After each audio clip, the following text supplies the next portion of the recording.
Hi friends, இப்போ நம்ம Pandya stores பார்க்க போகிறோம். பாண்டிய ஸ்டோர்ஸில் வந்துட்டு எல்லாரும் ஒரு பக்கம் ராஜை தேடிட்டு இருக்காங்க. நம்ம கதிர் வந்து கதிகளையும் போய் நின்னதை இப்போ தான் பார்ப்போம். ஏன்னா அந்த அளவுக்கு தேடுறாங்க. ஏன்னா இவ காணா போனால் ஏதாவதுனா நம்ம மேலே பழி வருமேன்னு சொல்லிட்டு பதறி போய் தேடிட்டு இருக்காரு.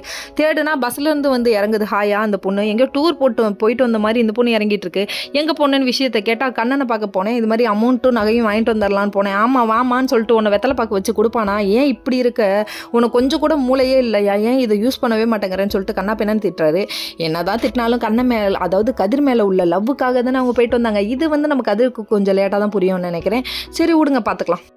சரின்னு சொல்லிட்டு வீட்டுக்கு கூப்பிட்டு போகிறாங்க. போகிற வழியில் அவங்க பாட்டி பார்க்க வீட்டில் போயிட்டு எல்லாத்தையும் பெருமையாக சொல்கிறாங்க. அதாவது அவங்க மருமகள்கிட்ட சொல்கிறாங்க. சொன்னோன்னே அவங்களுக்கு கொஞ்சம் சந்தோஷம். இவங்க வந்து சினிமா போயிட்டு வரான்னு பக்கத்து வீட்டுக்காரங்க நினச்சிட்டு இருக்காங்க.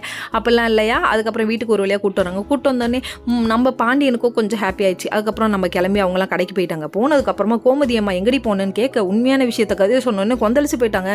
கோமதி அம்மாவே கொந்தளிக்க வச்சுட்டேன்னா நீ எவ்வளோ பெரிய ஆளாக இருப்ப அப்படிங்கிற மாதிரி ஆயிடுச்சு. அதுக்கப்புறமா சொல்லிட்டாங்க, இதுக்கு மாதிரிலாம் இப்படிலாம் பண்ணினா உனக்கு காலேஜ் அனுப்ப மாட்டேன்னு சொல்லிட்டாங்க. சரி, இதுக்கப்புறம் நம்ம பண்ணது தான் தப்பு பண்ணு வாய முடிட்டாங்க.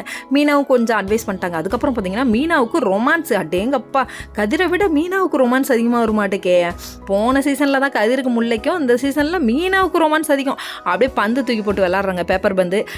இப்போ தான் கல்யாணம் பண்ணீங்களா, புது ஜோடியா, ஏன் அப்படி பண்ணுறீங்க, அலும்பு பண்ணாதீங்க அப்படிங்கிற மாதிரி இருந்தது. அதுக்கப்புறம் கோமதி அம்மா கேட்ச பிடிக்க, உன் பொண்டாட்டி சுமார் இருப்போம், உன் பொண்டாட்டியோட பேரே சுமார் தான், கோமதிங்கிறத பேர் வரும், எவ்வளோ அழகாக இருக்குன்னு பேசுகிறாங்க. மீனா உடனே கோமதிங்கிற பேரை விட என் பேர் அழகாக இருக்குன்னு 2 பேர் போட்டிக்கிறாங்க. வாங்க வாங்க மாமியார் மருமகளை அடிச்சுக்கிறாங்க. ஓகே ஃப்ரெண்ட்ஸ், நெக்ஸ்ட் வீடியோவில் பார்ப்போம். பாய்.